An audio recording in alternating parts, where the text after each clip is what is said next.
அஸ்ஸலாமு அலைக்கும். கண்ணியமான சகோதரர்களே, அல்லாஹ்வின் நல்லடியார்களே, இன்றைக்கு ரமலானுடைய 2வது நாள் தராவீஹில் 2வது ஜுஸு இன்றைக்கு ஓதப்பட்டது. இதில் பல்வேறு விஷயங்கள் இதில் சொல்லப்பட்டிருக்கு. அதில் இத்தா சம்பந்தமாக 2-3 இடங்களில் ரப்புல் ஆலமீன் பேசுகிறான். இத்தா அப்படின்னா, ஒரு கணவர் இறந்து போயிட்டா அந்த மனைவி கடைப்பிடிக்க வேண்டிய சில முறைகளுக்கு இத்தா அப்படின்னு சொல்லுவாங்க. அதை பற்றி ரப்புல் ஆலமீன் குறிப்பிடுகிறான்.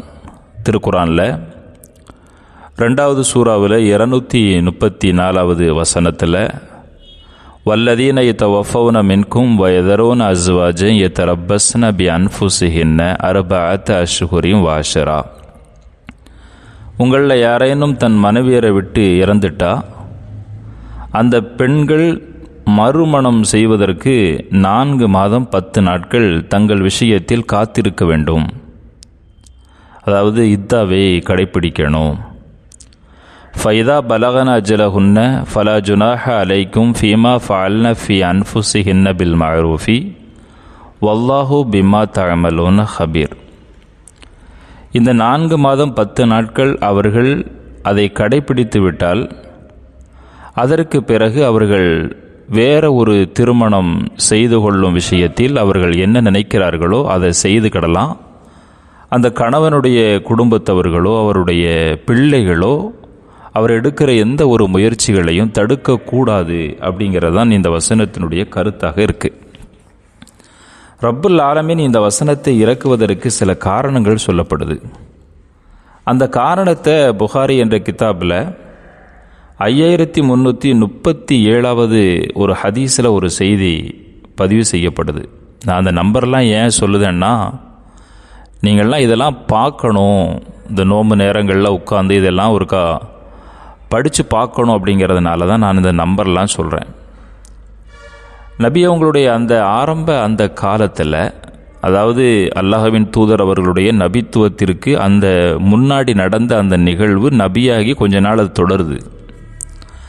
அப்படி உள்ள காலத்தில் பெண்கள் இத்தாவினுடைய முறைகளை கடைப்பிடித்திருக்கிறார்கள். அவங்க எப்படி கடைப்பிடிச்சிருக்காங்க அப்படிங்கிறத இந்த ஹதீஸில் சொல்லப்படுது.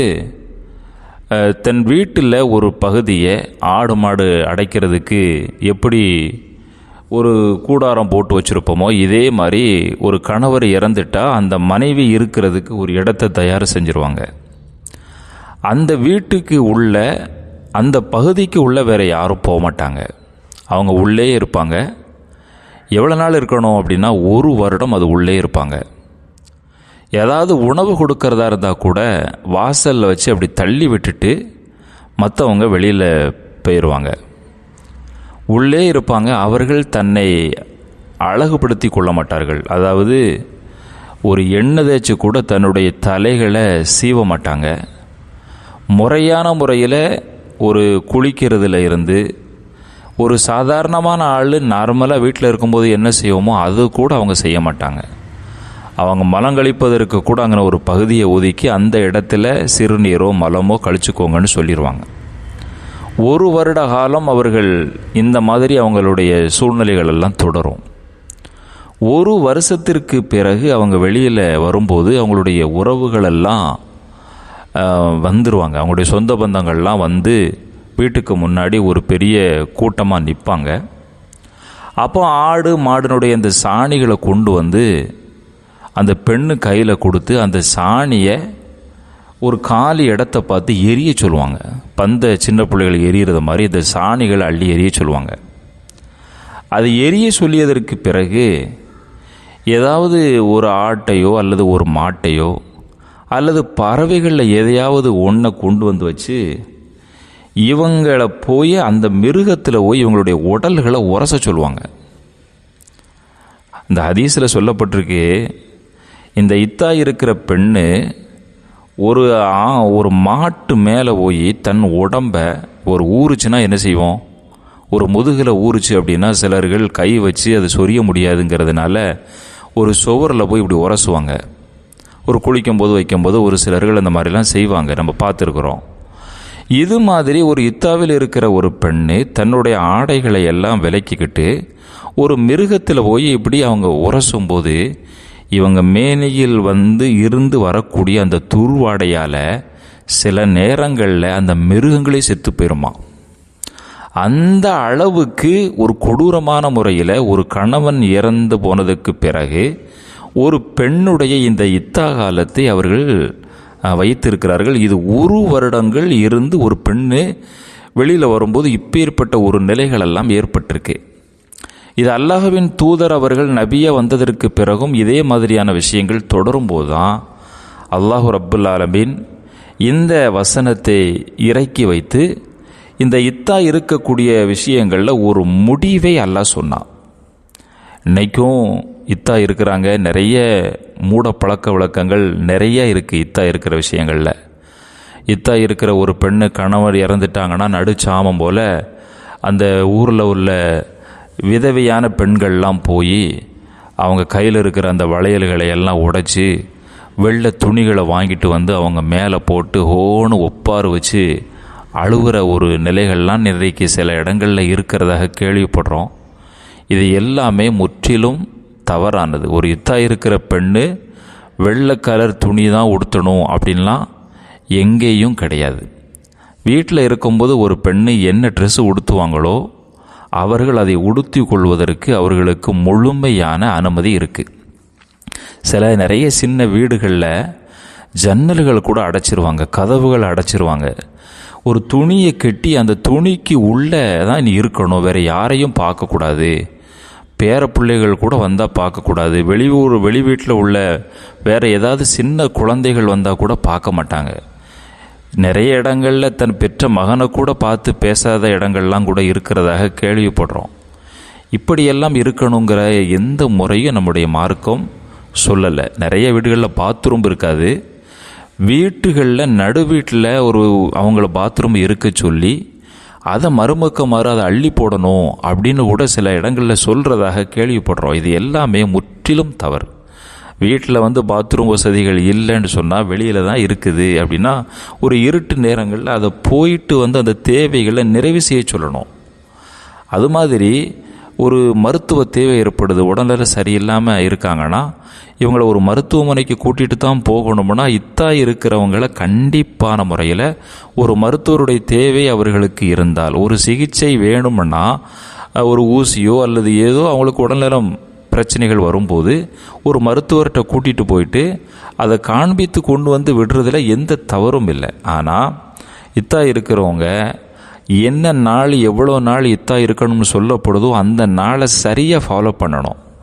குறிப்பிட்ட ஒரு 10 நாள் இருக்கிறது, ஒரு 40 நாள் இருந்துட்டு அந்த அன்றைக்கி ஏதாவது தமிழ்நாட்டில் இருக்கிற ஒரு தர்காவுக்கு போயிட்டு நான் இத்தா இருந்து முடிச்சிட்டேன், என் கடமை முடிஞ்சிருச்சு, இனி நான் என் வேலைக்கு நான் போக போகிறேன் அப்படின்லாம் போகக்கூடாது. இத்தா இருக்கிற ஒரு பெண்ணு நான் மக்காவுக்கு போக வேண்டிய சூழ்நிலை இருக்குது, அதனால் நான் மக்காவுக்கு போகிறேன் அப்படின்லாம் போகக்கூடாது. திருமணம் போன்ற நிகழ்வுகளில் போய் கலந்து கொள்ளக்கூடாது. தெருக்குள்ளே எங்கேயாவது ஒரு இறந்துருப்பாங்க, அந்த ஜனாசாக்களில் கூட போய் கலந்து கொள்ளக்கூடாது. இத்தா இருக்கிறவங்க தன் வீடுகளுக்கு வரக்கூடிய குழந்தைகளிடத்தில் பேசிக்கொள்ளலாம், தன் வீட்டில் இருக்கக்கூடிய தன் உறவுகளிடத்தில் பேசிக்கொள்ளலாம், அவர்கள் சமைத்து சாப்பிட்டு கொள்ளலாம். அவர்கள் நார்மலாக ஒரே இடத்துல தான் உட்கார்ந்துருக்கணுங்கிற அவசியமெல்லாம் இல்லை. தன் கணவருக்கு அவர்கள் முடிந்தவரை தொழுது அல்லாஹ்விடத்தில் துவா செய்து அவரின் மன்னரை வாழ்க்கை வளமாக இருக்கட்டும், சிறப்பாக இருக்கட்டும் அப்படின்னு சொல்லி அவர்கள் துவா செய்து கொள்வது ரொம்ப ஏற்றமானது, அவசியமானது. இத்தா இருக்கிறவங்க செய்யக்கூடாத விஷயங்கள் என்ன அப்படின்னா, அவர்கள் அந்த வீட்டில் இருக்கணும், அவசியம் இல்லாமல் வெளியில் எங்கேயுமே போகக்கூடாது. ஒரு பவுட்ரு போடுறது, நகைப்பலிஸ் போடுறது, கண்ணுக்கு மை போடுறது, ஒரு அழகுபடுத்தி கொள்வது, நகைகளை அணிந்து கொள்வது. ஒரு திருமண நிகழ்வுக்கு ஒரு பெண்ணு போகிறதா இருந்தால் தன்னை எப்படியெல்லாம் அழகுபடுத்தி கொள்வாங்களோ அந்த மாதிரி அழகுபடுத்திக்கிடாமல் நார்மல் நேரங்களில் தன்னுடைய வீடுகளில் அவங்க எப்படி இருப்பாங்களோ அந்த மாதிரி இருந்து கொள்வது எந்த தவறும் இல்லை. அவர்கள் நாள்தோறும் குளிச்சுக்கலாம், ட்ரெஸ் மாற்றிக்கலாம், தலையில் எண்ணெய் தேய்ச்சிக்கலாம், தலையை சீவிக்கிடலாம். இதுக்கெல்லாம் எந்த விதத்திலையும் தவறுகள் இல்லை. தன் வீட்டில் இருக்கக்கூடியவங்கள்ட்ட எப்போது மாதிரி அவங்க பேசிக்கிடலாம். யார்கிட்டையும் பேசாமல் ஒரு ஓரமாக அமைதியாக உட்காந்துக்கிட்டே இருக்கணும். ஒரு இடத்த ஒதுக்கி இங்கனே தான் தன் வீட்டுக்குள்ளே வேறு யாரும் அடுத்த அந்நிய ஒரு பெண்ணு எப்போதும் அந்நிய ஆண்கள்கிட்ட பேச மாட்டோம் இல்லையா? அதே மாதிரி தான் இத்தாவினுடைய முறைகள்லேயே நீங்கள் இருந்துக்கோங்க. கொஞ்சம் பேணுதெல்லாம் தேவையில்லாமல் அங்கே எங்கே வெளியில் போக வேண்டாம் அப்படிங்கிறது தான் முறை. இது ரப்புல் ஆலமீன் ஒரு முறையை வகுத்திருக்கிறான். அதாவது நார்மலாக இருக்கிற ஒரு கணவர் இறந்துட்டார், ஒரு கணவர் இறந்து போயிடாரு. வீட்டில் ஒரு கொஞ்சம் வயசாக இருந்தாலும் சரி, வயதான ஒரு பெண்ணாக இருந்தாலும் சரி, இவங்களுடைய கணவர் இறந்து போயிட்டா இவங்க 4 மாதம் 10 நாள் இத்தா இருக்கணும் அப்படின்னு ரப்புல் ஆலமீன் குறிப்பிடுகிறான். இது 2வது சூறாவில் 234வது வசனத்தில் ரப்புல் ஆலமீன் இந்த விஷயத்தை சொல்கிறான். அது கொஞ்சம் வயசாக இருந்தாலும் சரி, அல்லது அவங்க வாலிபமான வயசாக இருந்தாலும் சரி, கணவர் இறந்துட்டா இவர்கள் 4 மாதம் 10 நாள் இத்தாவினுடைய இந்த முறைகளை கட்டாயம் கடைபிடிக்க வேண்டும். இது ரப்புல் ஆலமீன் சொல்லக்கூடிய சட்டம். 2வது, கணவன் மரணித்த ஒரு பெண்ணு அவங்க கர்ப்பமாக இருக்கிறாங்க, ஒரு கர்ப்பஸ்தரி, ஆனால் கணவர் இறந்துட்டார். இப்போ இவங்களுடைய இத்தா காலம் எவ்வளவு அப்படின்னா, இவர்கள் குழந்தையை பெற்றெடுக்கும் வரை. ஒரு பெண்ணு 9 மாதமாக இருக்கிறாங்க, குழந்தை இன்னும் 1 வாரத்தில் பிறந்துடும். அப்படிங்கிற நிலையில் அவருடைய கணவர் ஏதோ ஒரு ரீதியில் இறந்துட்டார் அப்படின்னா இந்த பெண்ணினுடைய இத்தா காலம், இந்த குழந்தையை இவங்க பெற்றெடுத்துட்டா இவங்களுடைய இத்தா காலம் முடிஞ்சிரும்னு ரப்புல் ஆலமீன் திருக்குரானில் 65வது சூறாவில் 3வது 4வது வசனத்தில் ரப்புல் ஆலமீன் இதை பற்றி சொல்கிறான். அதே மாதிரி ஒரு பெண்ணை திருமணம் செஞ்சுட்டு வர்றாங்க. திருமணம் செஞ்சுட்டு வரும்போது இன்னும் அவர்கள் தனி அறையில் இன்னும் அவங்க ஒரு நாள் கூட இரவு தங்கலை. கல்யாணம் முடிச்சுட்டு தான் வந்திருக்காங்க. அதுக்குள்ளே ஏதோ ஒரு விபத்திலேயோ அல்லது ஏதோ ஒரு ரீதியில் கணவர் இறந்து போயிட்டா இந்த பெண்ணு இத்தா இருக்க வேண்டியது இல்லை அப்படின்னு ரப்புல் ஆலமீன் 33வது சூறாவில் 49வது வசனத்தில் சொல்கிறான். அதே போல் தலாக்கு விடப்பட்ட ஒரு பெண்கள், நிறைய தலாக்குகள் நடக்குது. தலாக்கு விடப்பட்ட பெண்களும் இத்தா இருக்கணும். இவர்கள் 3 மாதங்கள் இத்தா இருக்கணும். 3 மாதம் அப்படின்னா ஒவ்வொரு மாதத்திலேயும் அவர்களுக்கு மாத விலக்கு ஏற்பட்டு அவர்கள் தூய்மை அடைவார்கள். இது மாதிரி 3 தடவை அவர்களுக்கு மாத விலக்கு ஏற்பட்டு அவர்கள் தூய்மை அடையும் வரை இத்தா இருக்கணும் அப்படின்னு சொல்லி ரப்புல் ஆலமீன் 2வது சூறாவில் 228வது வசனத்தில் ரப்புல் ஆலமீன் இந்த மாதிரியான ஒரு 4 முறைகளை அல்லாஹு ரப்புல் ஆலமீன் குறிப்பிட்டிருக்கிறான். ஆக இந்த முறைகளை சரியான முறையில் கடைபிடிக்கணும். ஆனால் இதில் அதிகப்படியான முறையில் இத்தா இருக்கிறவங்கள தேவையில்லாத நெருக்கடிகளுக்கு அவங்கள நம்ம ஆளாக்கக்கூடாது. அவங்களுடைய வேலைகளை அவர்கள் செய்வதற்கு எந்த தடைகளையும் மார்க்கம் விதிக்கலை. அவர்கள் தன் வீட்டில் உணவு சமைக்கிறது, சாப்பிட்றது, குளிக்கிறது, ஒரு குளிக்கும்போது கூட ஒரு சோப்புகளை தேய்ச்சி குளிக்கிறது, இது எல்லாமே எந்த தடையும் இல்லை அப்படிங்கிறத நாம் புரிந்து கொள்ளணும். இத்தாவில் இருக்கிறவங்க ஏதோ வெள்ளை ட்ரெஸ் தான் போடணும், மற்ற ட்ரெஸ்லாம் போடக்கூடாது அப்படிங்கிறது எதுவுமே கிடையாது.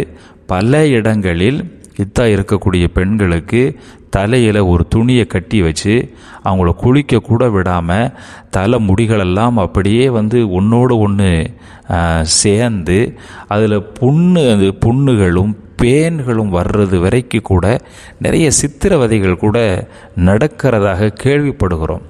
இந்த மாதிரியான முறைகள் முற்றிலும் தவறு. இது ரப்புல் ஆலமீன் இருக்க சொல்லியிருக்கிறான்.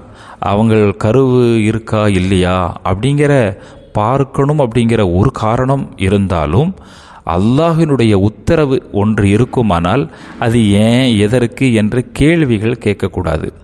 ஆண்கள் தங்க மோதிரம் அணியக்கூடாது அப்படின்னு அல்லாஹும் அல்லாஹுவின் தூதரும் சொல்லும்போது அதை நாம் கேட்குறோம். தொழணும்னா நீ ஒலு செஞ்சுட்டு தான் போய் தொழணும் அப்படின்னு வரும்போது ஏன் எதற்கு அப்படின்னு நம்ம எந்த கேள்விகளும் கேட்கக்கூடாது. அல்லாவும் அல்லாவின் ரசூலும் ஒரு விஷயத்தை சொல்லிட்டாங்கன்னா அதை நம்ம ஃபாலோ பண்ணுறது தான் நம்முடைய கடமை. அதைத்தான் ஒரு மூமின்கள் செய்யணும் அப்படின்னு இன்றைக்கு நாம் ஓதிய திருக்குரானுடைய வசனங்களில் சொல்லப்பட்டிருக்கு. ஆக இதை உங்களுடைய மனதுக்குள் உள்வாங்கிக் கொள்ளுங்கள். எப்போதுமே உங்களுக்கு வாழ்க்கை இந்த மாதிரியான பிரச்சனைகள் வரும்போது சரியான அறிந்த அறிஞர்களிடத்தில், மார்க்கத்தை பற்றி தெரிந்தவர்களிடத்தில் தான் எந்த ஒரு கேள்விகளையும் கேட்டு சரி செஞ்சுக்கணும். ஊரில் இந்த மாதிரி ஒரு விஷயங்கள் இருக்கும்போது இவங்களை பார்க்க போகிறவங்கெல்லாம் ஏற்கனவே விதவையாக இருக்கிறவங்கெல்லாம் போய் உள்நாட்ட ஒன்றை சொல்லி அவங்கள குழப்பக்கூடாது. நீ அப்படி இருக்கலை அப்படின்னு சொன்னால் உன்னுடைய குழந்தைகள்லாம் மௌத்தா போயிடுவாங்க, உன் பிள்ளைகளுடைய வாழ்க்கை நல்லா இல்லாமல் போயிடும் அப்படின்னு அவர்கள் அதிகப்படியான அழுத்தங்களை அவர்களுக்கு தந்துடக்கூடாது. இதையும் யாரும் கேட்கக்கூடாது. ஏதாவது மார்க்க சம்பந்தமான சந்தேகங்கள் உங்களுக்கு இருந்ததுன்னா உங்கள் மஸ்ஜிதுகளில் இருக்கிற இமாம்களை அணுகி அவங்களிடத்தில் நீங்கள் கேட்டு அதை அறிந்து கொள்ள வேண்டும். அது அல்லாது ஒன்றுமே தெரியாதவங்கள்ட்ட போய் அவங்க சொல்கிறதையெல்லாம் கேட்டு அதிகப்படியான பேணுதல்ங்கிற அடிப்படையில் இல்லாத பொல்லாதையெல்லாம் நீங்கள் செய்து விடக்கூடாது. அது மார்க்கம் அப்படி ஒரு சிரமத்தை நமக்கு தரலை அப்படிங்கிறதையும் இங்கே நீங்கள் கவனத்தில் கொள்ள வேண்டும். கூடியிருக்கிற நம் அனைவர்களையும் ரப்புல் ஆலமீன் பொருந்திக் கொள்வானாக. அஸ்ஸலாமு அலைக்கும் வரஹ்மத்துல்லாஹி வபரகாத்துஹு.